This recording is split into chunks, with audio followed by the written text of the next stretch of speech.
Hey, welcome back, ghouls and goblins. I hope you're having a magical day, and thank you so much for taking the time to support the channel. We're back with a new Magic the Gathering Arena Mythic Rank deck guide. We're playing standard best of one today, utilizing a Dimir Grave-Casteer build. This is a mid-range control deck. In the video, we'll break down the deck list, talk about the strategies and synergies in depth, so you understand exactly how the deck is meant to be piloted. Furthermore, we'll demonstrate this against the best decks and players in our Mythic Rank gameplay footage. We reach a rank of number 7. I think we started the day at like 25 or something, so really nice progress within the ladder for you to witness. Just kind of understanding now how the deck will work within the meta, right? Because it's not just how your deck works, but it's how it's interacting, with the other decks that you'll encounter. And then finally, we'll wrap up with our final thoughts, deck review, channel news, and of course, pack opening. So don't go anywhere. Make sure to like, comment, and subscribe. You can also become a YouTube member and join our community Discord. All right, so thanks a ton, and well, let's take a look at the deck. Here we are, Dimir Grave-Casteer, and I am having just a ton of success with this list. It relies around long, but maybe not forgotten, Lyre, Disciple of the Drowned. For 5 mana, 3 power, 4 toughness, spells can't be countered. Of course, the Lyre can be countered, but once in play, other spells, both yours and your opponent's, can no longer be countered. Each instant and sorcery card in your graveyard has flashback. The flashback cost is equal to that card's original mana cost. So this is really nice and inherently gives us massive card advantage, like unparalleled card advantage, as long as we maintain our graveyard. Of course, things like Farewell, and I guess there are other things that can, interact and exile your grave, which sucks, but, it's not like it hinders our deck. We don't rely on it to just for our, standard order of operations. It's just a win more, like you get Lyre out, you have access to all these cards, your opponent has nothing, you super win. But you can still win, if something happens to your graveyard just with the current list, right? You're winning with it anyways. It is just, like the fireworks massive finale, if you will. So, it's a lot of removal that we just, make sure we go 1 for 1, ideally 2 for 1 if we can. Through the first couple turns of the game, right? Then our opponent really doesn't have much left. Play Lyre, we regain all our spells while they're empty-handed, right? So that is the name of the game, and everything within the deck is going to revolve around that. We do incorporate Breach of the Multiverse. Now, this is a card that we've never seen with the Lyre, and actually is very, very good.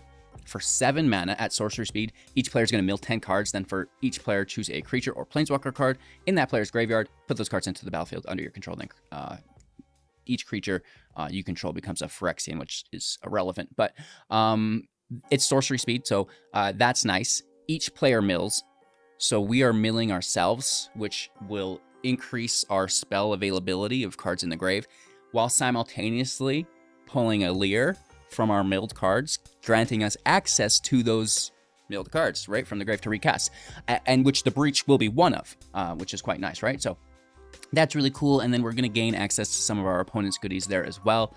The top end of the deck alongside the Breach will be Hullbreaker Horror for 7 mana, 7 power, 8 toughness with flash. This spell can't be countered, which is crazy powerful, and of course, whenever you cast a spell, you may choose one.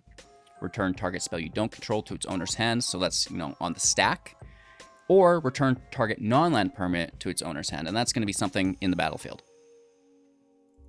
Of course, we're in the top ranks of Mythic, so we have to use Sheoldred the Apocalypse in order to maintain said rank. For 4 mana, 4 power, 5 toughness with Death Touch, and whenever you draw a card, gain 2 life. Whenever your opponent's going to draw a card, they're going to lose 2 life. This is really good within the mid-range control archetype because it's just chilling. It's a great defender, which is going to allow you to accumulate more, more turns, and the longer that you can have the game go on, the increased chance of your victory will be. Because you can continuously accumulate and recycle your value where your opponent may not. And this is going to, give you the sustainability and drain your opponent down while it chills and defends against any of their attackers, which is crazy cool. That's all we really have in the deck for creatures, the Sheoldred, the Leer, and the Hullbreaker. We have a couple of Planeswalkers in here as well for our field state. Liliana of the Veil for 3 mana, 3 loyalty, and +1. Each player discards a card. That's pretty cool because, you know, like I said, we can recast from the grave. So it's affecting our opponent in a negative fashion while only semi-affecting us negatively because we still have access to those cards in the grave through the Disciple later on, right? Where our opponent probably doesn't. And then Kaido Shizuki, 3 mana here as well, 3 starting loyalty also, and at the beginning of your end step, if it enters the battlefield, this turn's going to phase out, which is really, really nice. +1, draw a card, then discard unless you've attacked. Again, the draw is great. The discard isn't really that bad of a thing. -2, creating a 1/1 that can't be blocked. And then finally, -7, you get an emblem with whenever a creature you control deals combat damage to a player. Search your library for a blue or black creature, putting it into the battlefield, and then shuffling. Of course, we can grab the Hullbreaker, we can grab Sheoldred, we can grab the Disciple. Very, very nice. And then our final permanent will be the Celestus, 2 copies of this for 3 mana. The day-night cycle will start once it enters. If you don't cast or your opponent doesn't cast, it goes to night. And then you'll need to double cast or use its ability to send it back to day. And, you know, back and forth, back and forth. We can pay 3 to tap it. If it's night, it's going to become day, like I mentioned. Otherwise, it becomes night.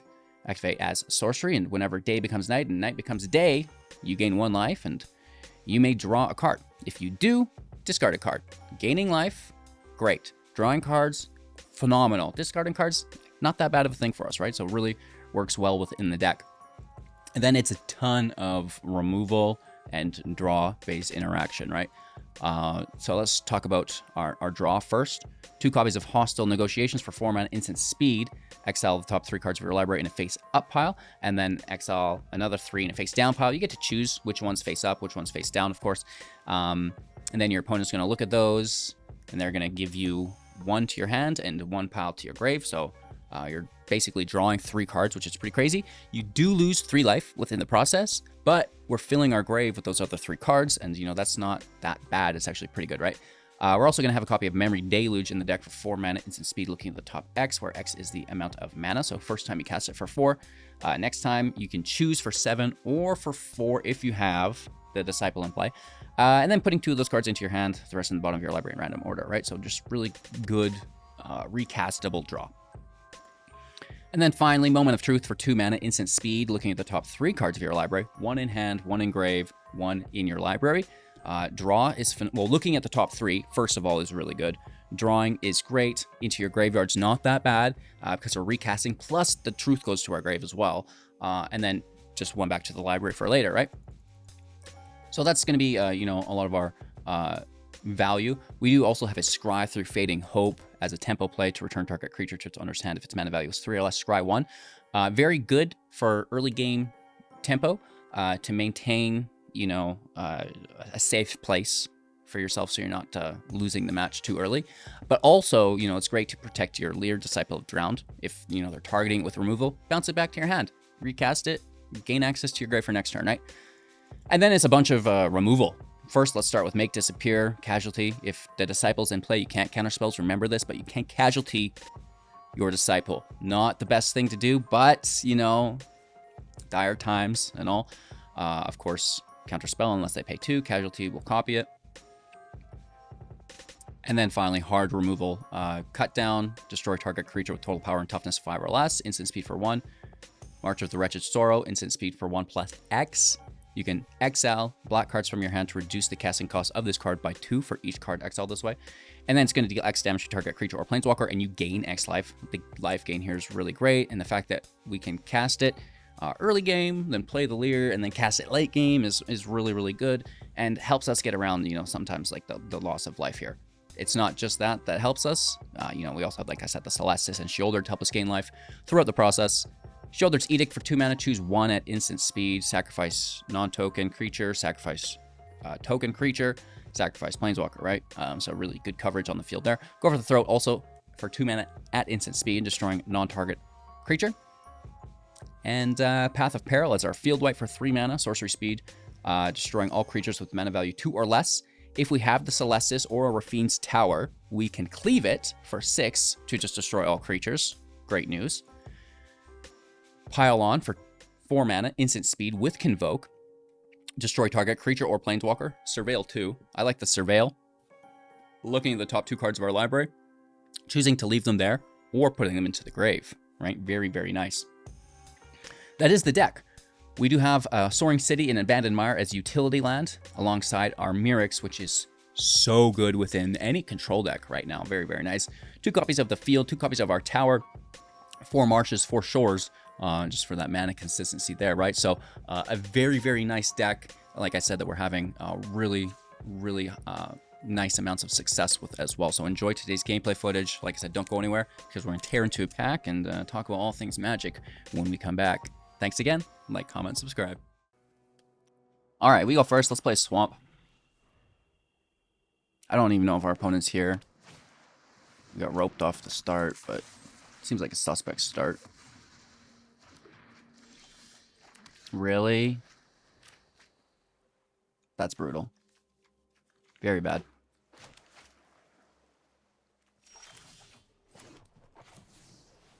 Force the counters every single turn.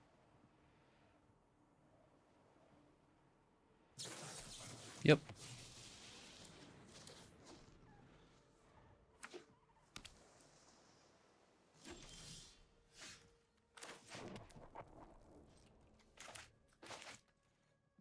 We also have some nice instant speed interaction.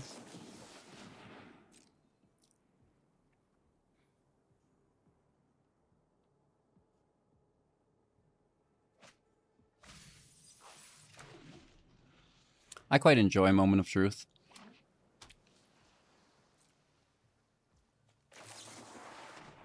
Let's go all in with a 4-drop, pull the counter spell.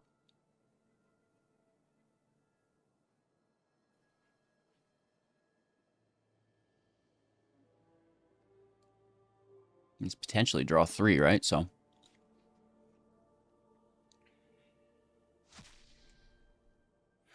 doesn't really matter which pile we get. They're both good.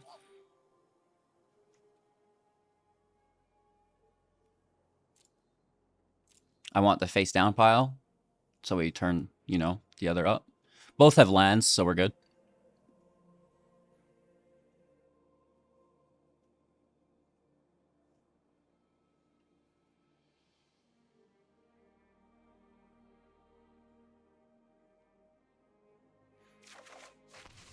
Right. So they actually give us the face up pile. Mirix is out. So we're good to just start making mites. Try to get some removal in on like the Djinns and the everything there. Hopefully it's just not a whole bunch of terrors. They're pretty brutal to deal with.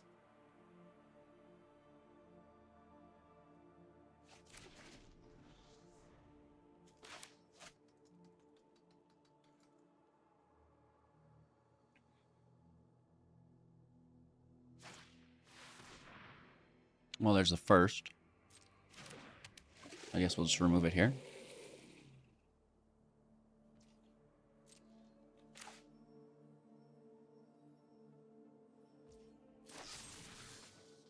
Yup. Yup. They might protect it. Just a fading hope. Back to their hand, that's fine. Well, I mean, it's not great, but it taps them out and allows us to play our Shelly. It's worth a little jingle, you know. Get excited about it. Cast Flow for Knowledge. Flow of Knowledge? For Knowledge? I don't know. Another Terror back in play, which is brutal. It's a good card. We just need to dodge more Fading Hopes, I think. Cast our own Moment of Truth.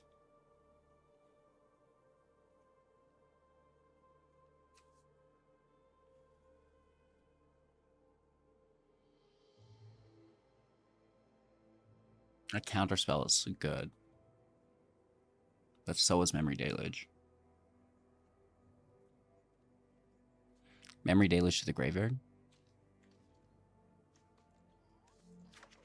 And then we can recast it.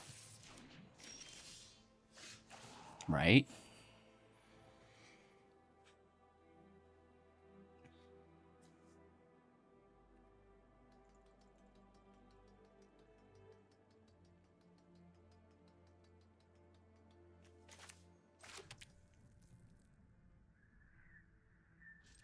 I'm going to pass turn. Just keep Shelly alive for that turn by turn 2 life loss effect. Gynadelphia. So check this out. I'm going to counter it, even though I know they can pay for it. But if they do pay for it, they're tapped and I can remove it.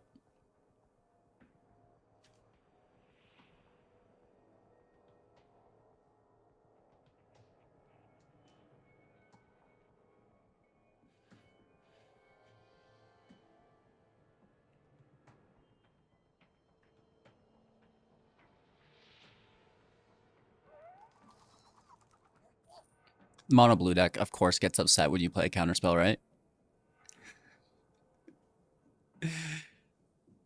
They're confused. They're like, well, I can pay for this. I know. No, they're going to just let me have it. And that's the overall goal as well, right? That was a 5-4, so good luck with that.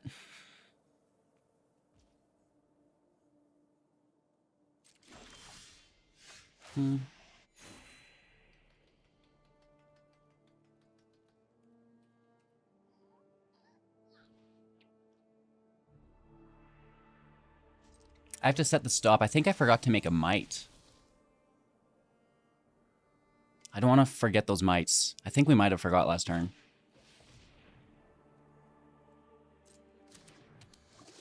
That's a pass. 3 mana up. 2 mana up. It's an awesome target.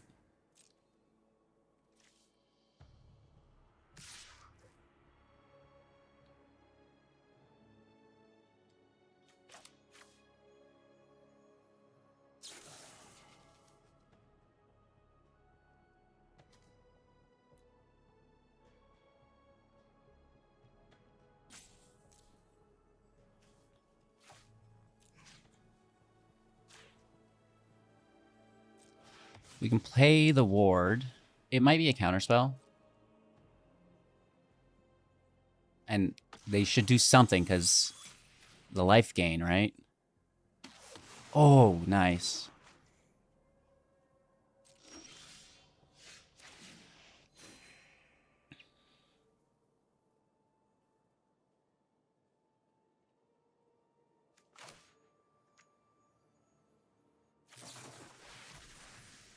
They didn't show counterspell, so before they untap, I want to take this. Oh, it was a spell pierce. Respectable. Okay, my bad. I wanted to do it before they had the draw to get another. It's counter creature spell, it's fine.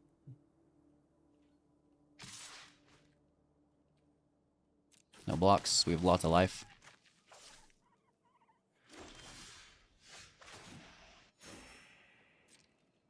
Let's attack for ourselves.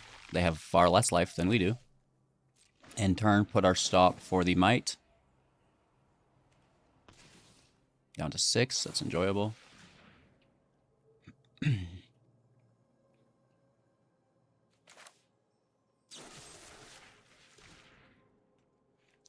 Let's take out the Insarct. Pull some mana. And negate. Oh my gosh. It's a big spell for a cut down. Moment's gonna replenish the hand though. Thirst to Grave, interesting. Oh, because I don't want to draw. That makes sense.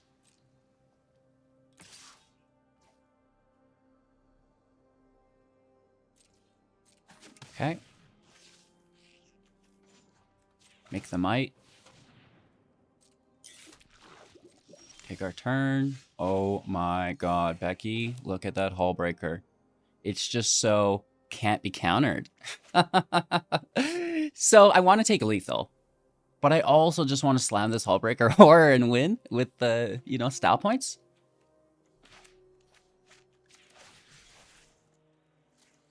Let's go for a Bounce Adelphia. Pay the ward. And Ash Ketchum for lethal. Unless they bounce. And they could. No, we're good. I wanted to play the Hullbreaker, of course, but, you know, sometimes you just got to take what you can get while you can get it. Opponent goes first. It's a heavy hand.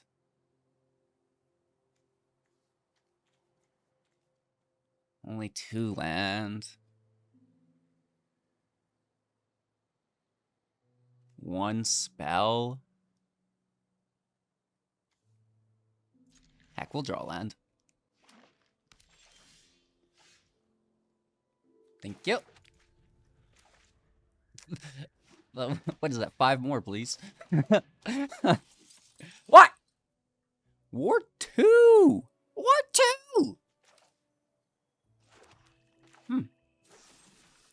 War doesn't matter. And that's what makes Edict pretty cool.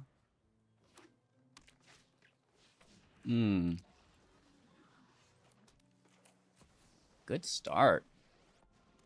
Very smooth start, bro.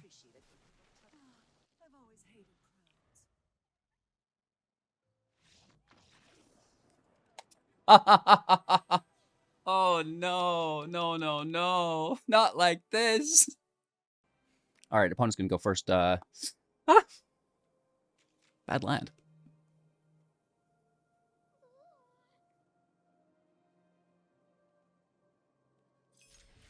Maybe they're an aggro deck.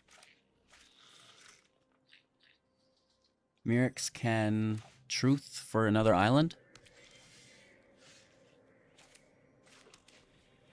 Let's see. This is risky keep. And they're in Diamond 1, which means they're coming correct. I had to go right for it now.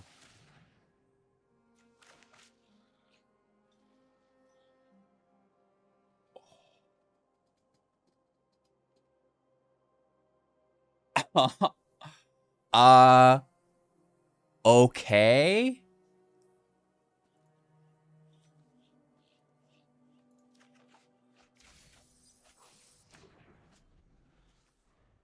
Dang it! So we're gonna have to field for an island. Ooh, I have no counterspell up. Yeah, this game's over. And you think you can win? Drop it.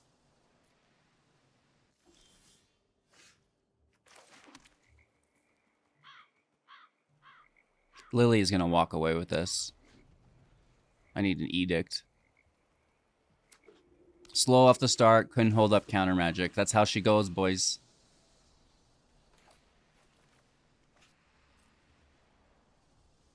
Don't overthink things. We're both just tossing our, you know, removal spells.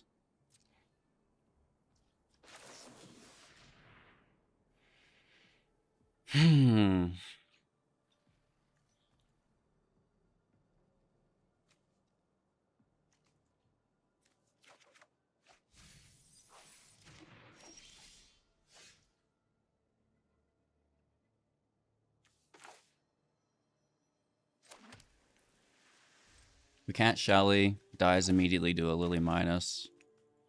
I think they're just going to walk away with this one. Early Lilies are so good. Almost scoop worthy. You won't be outsmarting me.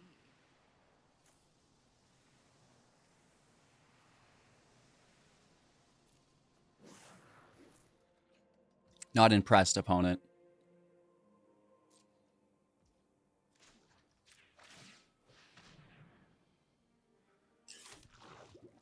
Hiya! Go Gadget Mirix, win the game.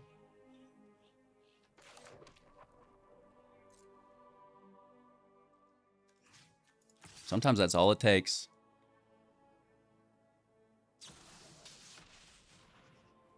No, I don't think you will.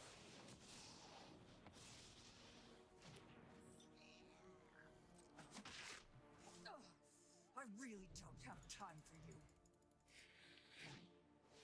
you. Ooh. Hello. LOLOA. -2, I dare you. -2. -2. Nice. They're so close to 6. Haven't you ever heard of personal space?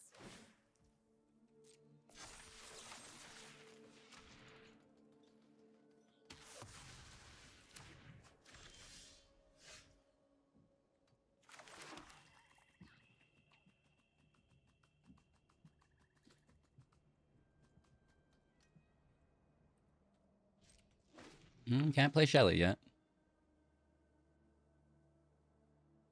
I guess we're gonna have to discard Hullbreaker.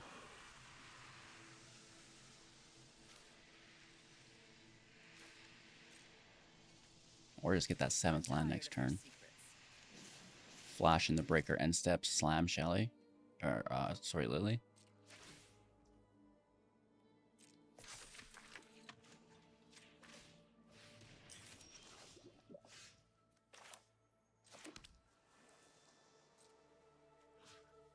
We pray they don't have removal. Because they're gonna plus, right? And we somehow have to make it through.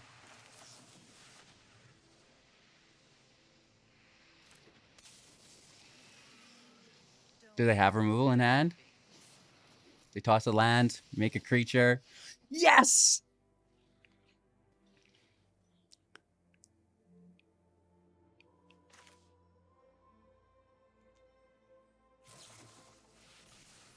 Main phase Deluge, bounce the token. Oh, did I play into removal? Good for you. Just a counter spell. Well, that's good. I really needed that draw. That is good. Okay. What's the top deck? This decides everything. Good for you. Good for you. That's how the game goes, right? Back to winning the game with Mirix. Dang it.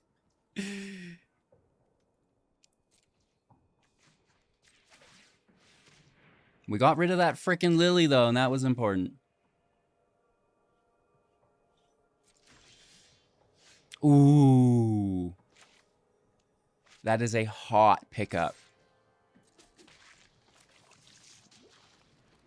Nice. Okay, Celestus is so good, too, right? In these longer matches. Don't you dare remove it.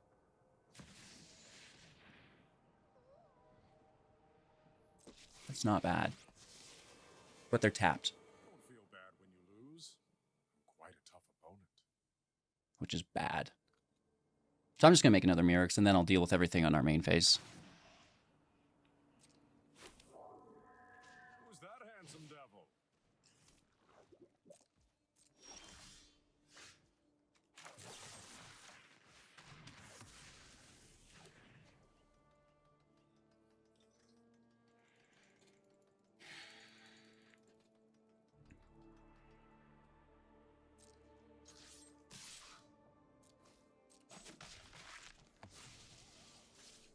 Even I don't know everything about chronomancy.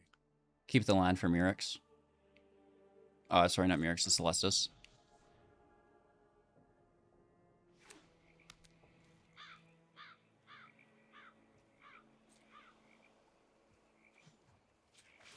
Mirix OP.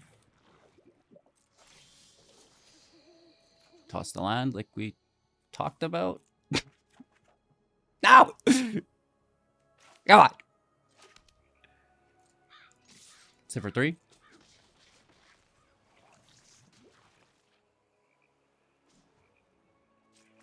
Toss the cycle back today ourselves.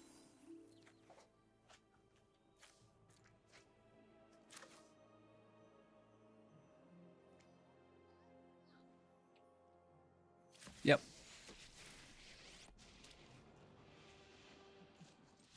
Happy to help. Oh, it's okay when you play Liliana, but when I do it, you know?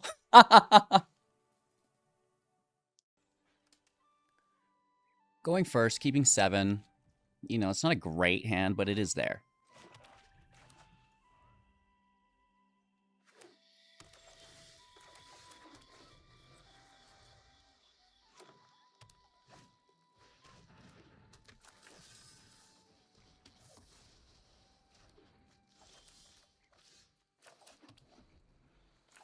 No, you go. All right, just playing a land, passing over.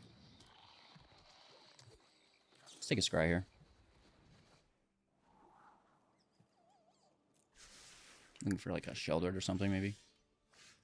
Oh, go figures.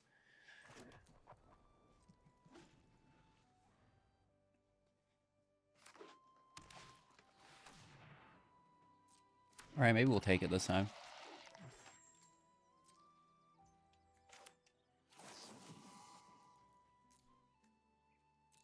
They might protect it.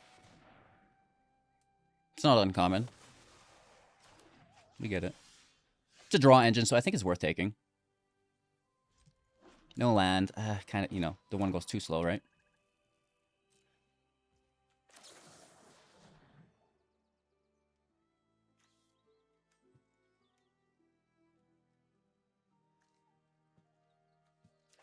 Let's push the spell to the grave. We can use it later with the Disciple.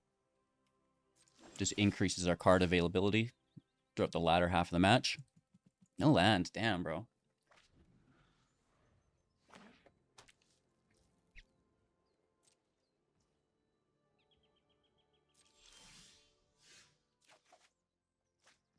I knew that was there. No, that's our second. For a second, I was thinking we scryed it there. Bro, where's my land? They are curving.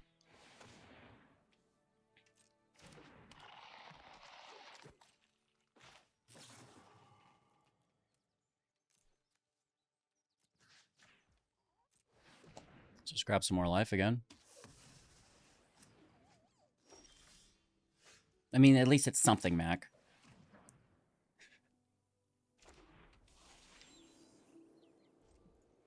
Edict up. Fading Hope is up. Don't you dare. Bro, that's not funny.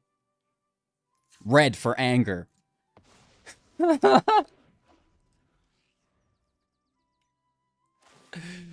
Right? We be seeing red out here, chat.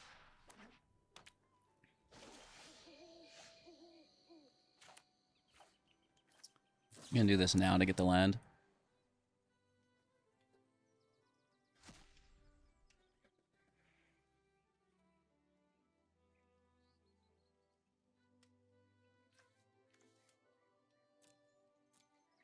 Give me the face down pile. Face up pile is filled with gas. I don't think they want to give me that. So we do get the face down pile, which is actually also fairly gas. Draw 3 for 3 life? Sign me up! I swear to God. You and I are going to have a talk. Mirix is one of my best lands. We do have 2 copies of it in deck, I believe. We're going to take our Triome, and that's going to open up the kicker of Path of Peril. Ooh! Not impressed.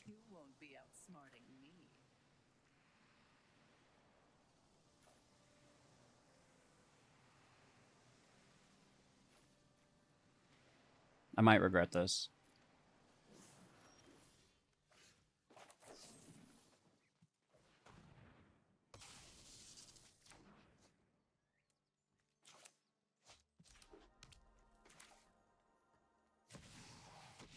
Oh, it's okay when they do it, right?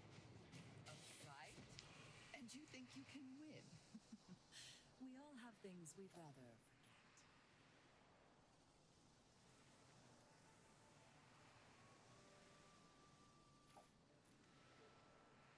You toss the counterspell. They have so much land.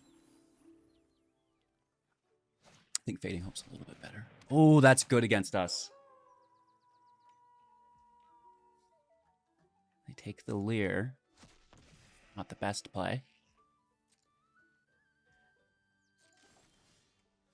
Uh-oh!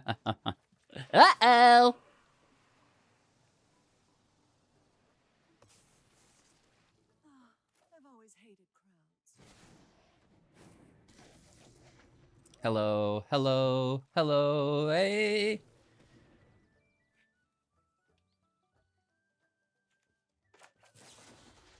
Alright, I mean, we eat the removal. It's fine, no problem. Just push it back to our hand. And look at this hand. Just look at this hand! Woohoo! Alright. Oh! Uh-oh! That's higher than when I started today, most definitely. I must be, we're on a little bit of a win streak here. Huh. Alrighty then. So first things first, HCG, you're in Mythic, but you're facing against Diamond players. What's going on with that? Well, at the beginning of not each month, but a lot of the months, I like to do a race to Mythic, right? I like to be the first person to reach Mythic rank, or one of the first, right? I encourage and implore all of you to compete against me. Get your favorite content creators trying to race me too, right? The more the merrier. It makes it fun. I do this at the start of the month, really just to make sure that I have provided the entire community with an appropriate deck, right? I understand that the new decks every day might not be for everyone throughout the month because of the wildcard requirements, right? Whereas that one deck is guaranteed to get the job done. That's what you can focus on if you're looking to follow in my footsteps, right? Easy peasy lemon squeezy. And then, with the original decks every single day, there is a tendency to slip rank because we're not grinding our best deck, which the other top players are. Okay, so that's the disclosure as to why I'm facing Diamond players, is because it's early on in the month. Not many people have reached Mythic rank yet. I'm sure there's 100 or 200 people in Mythic right now. Throughout the month, that will grow, of course. But for now, we are still fully matched against the appropriate players via the MMR within the game, right? So early season doesn't necessarily matter what rank what rank you are is. Oh my lord. Because the algorithm behind the scenes, the matchmaking, still putting you against the most appropriate player. So it's just maybe a matter of time commitment at this point. So with that out of the way, I hope you enjoyed the deck. We still are being successful with it. We started at rank 25. We got to rank 7. Very, very nice. The sideboard, we can talk about... this isn't a best of 3 traditional sideboard by any means. Let's think of it as a maybe board. Cards that I was considering while building the deck that you might want to talk about with me in the comments. Because, we can always improve and go from here. Consider 1 mana, surveil 1 draw card, right? Fills our grave, keeps us strong through our deck. Consistency. Otherworldly Gaze, I chose not because there's no draw. The Surveil 3 is super tempting, but to what end, right? Rona's Vortex, really good with our mana base. It's just, you can't bounce your own thing, which is where Fading Hope's gonna get, the kick for me. I like the fact that we can bounce something to the bottom of our opponent's deck. However, we can't just protect our own Disciple, which kind of sucks.